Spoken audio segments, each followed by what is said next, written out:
안녕하세요. 저희 아빠입니다. 저는 지금 기름동이랑 왕십리 쌍문동에서 맛집으로 꽤 정평이 나 있는 태국 요리 전문점 리틀방콕을 찾아가고 있습니다. 아무래도 밥집으로 정평이 나 있는 곳들의 경우에는 특히나 여름철 이런 매출도 저조하고 새로운 돌파구를 찾을 필요가 있어요. 주류 매출을 올릴 수 있는 방법과 또 새로운 프로모션들을 할 수 있는 게 어떤 것들이 있는지 한번 가보고 있습니다. 그러면 리틀방콕을 한번 보시고 내용들을 설명을 해드릴게요. 자, 그럼 출발!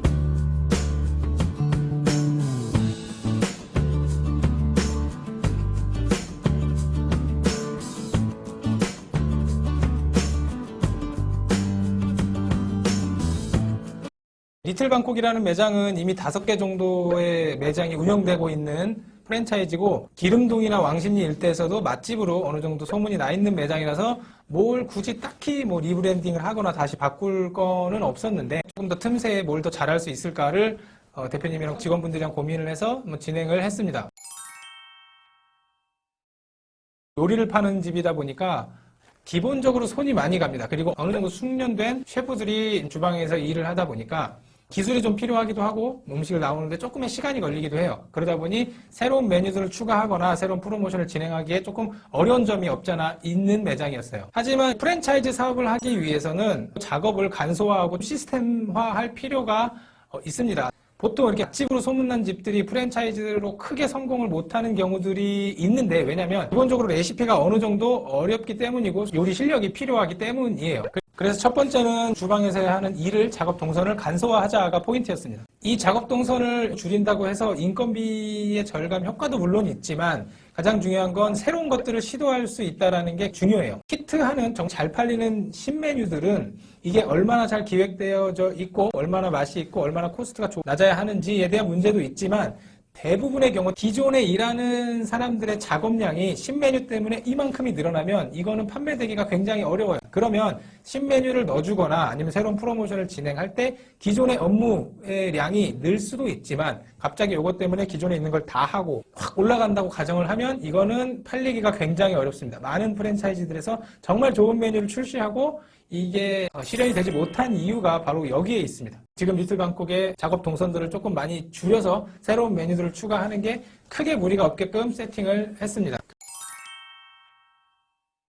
그리고 이제 두 번째는 야간에 주류를 판매하기 위한 프로모션을 진행을 했는데 식사를 주로 파는 매장에서 술을 팔기에는 어려운 부분이 분명히 있어요. 왜냐면 손님의 입장에서 내가 술을 한 잔 먹으러 가고 싶을 때 술집으로 갑니다. 왜냐? 똑같은 돈을 내는데 굳이 밥집에 가서 술을 먹을 이유가 없는 거죠. 밥집이 있고 술집이 있고 좀 가성비 좋은 술집이 있으면 당연히 술집, 가성비 좋은 술집으로 가게 되는 겁니다. 그러면 밥집에서 술을 팔기 위해선 손님들이 이 집이 밥집이라는 인식을 깨야 돼요. 손님들이 밥집에 술을 먹으러 오지 않는 이유 중에 첫 번째는 바로 이미지입니다. 이 집은 밥집이야. 근데 저는 밥집에서 안주 몇 개 만들어 놓고 야, 여기 술도 파니까 술도 먹으라고 합니다. 그럼 이게 팔릴까요? 안 팔립니다.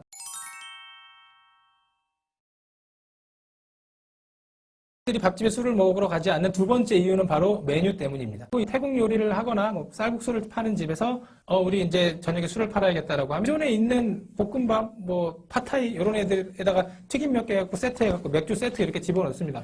그러면 또 안 오겠죠? 왜냐면 어차피 밥집에서 먹던 그런 것들인데 그런 밥을 파는 매장에서 술을 팔기 위해서 해야 될 일은 뭐냐면 바로 기존에 가지고 있던 밥집이라는 이미지를 술집으로 변형을 시키면서 메뉴도 술과 어울려야 되고 그리고 기존에 하고 있는 메뉴들이 업무량이 늘어나지 않는 선에서 잘 조합해서 고객들이 뭘 원하는지를 캐치를 해서 출시를 해야 되는 거예요. 그래서 이 출시한 건 바로 방콕 야시장 세트였습니다.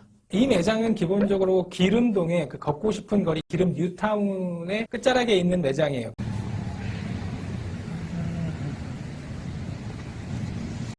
동네 아주머니들이 팟타이나 볶음밥이나 이런 애들이랑 맥주를 한두 잔씩 하던 그런 분위기였어요. 그리고 그 라인에 가장 잘 되는 술집은 바로 깐부치킨. 걷고 싶은 거리라서 그 앞에서 앉아서 꽃들도 보고 수다를 떨면서 시원한 바람 맞으면서 맥주를 먹는 분위기의 거리였어요. 걷고 싶은 거리의 풍경도 좋고 시원하게 앉아서 기분 좋게 술 마시고 싶다. 요거를 충족을 시켜주면 되는 겁니다. 그래서 보시면 점심에 이미 식사로 파는 메뉴 중에 요걸 조금만 각색하면 안주가 될 수 있겠다고 하는 것들을 추려서 원래는 이게 밥이랑 계란 후라이랑 같이 나오는 고기볶음 요리인데 여기에 타코 느낌의 토마토나 이런 것들을 첨가해서 과자랑 같이 타코로 메뉴를 하나 뺐습니다. 그리고 기존에 있던 샐러드, 소스들, 그리고 치킨과 튀김을 튀겨서 방콕 야시장 세트라고 묶었습니다. 태국 하면 보통 야시장을 많이 떠올려요. 거기서 마찬가지로 사람들이 술도 많이 먹고 하니까 이미지를 만들어서 구성을 했습니다. 그리고 이런 거를 할 때 밥집에서 특히나 저녁에 술 메뉴를 출시를 해서 술을 팔고자 할 때 제일 중요한 거는 이 안주의 마진을 많이 받을 생각을 하면 안 돼요. 보통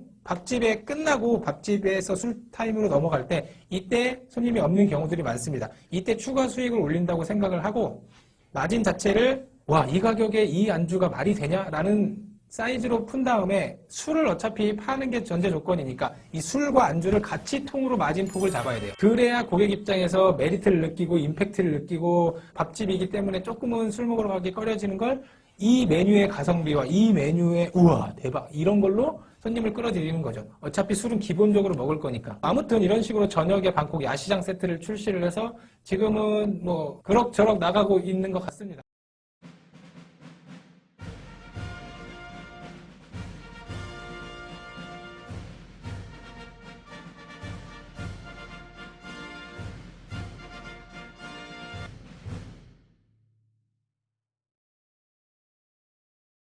조금 더 깊고 자세히 설명을 못 드리는 점을 이해를 부탁드리면서 정리를 한번 해드릴게요. 신메뉴를 출시를 할 때는 내가 오너 셰프가 아닌 이상 기존에 있는 작업량을 줄이는 게 먼저 중요해요. 기존에 있는 재료들과 기존에 있는 작업 방식들이 크게 벗어나지 않는 선에서 가성비 있는 술안주를 만들어서 푸짐하게 우와 이거 나뭐? 약간 이런 식으로 마진은 술에서 본다라는 개념으로 짜는 것이 정말 중요합니다. 이상이 리틀방콕에서 진행했던 프로젝트 첫 번째고요. 조금 더 여러 가지들이 있지만 틀에서만 말씀을 드렸고 리틀방콕의 메뉴와 또 다른 프로모션들을 계속 진행하고 있으니까 종종 또 올리도록 하겠습니다. 좋아요와 구독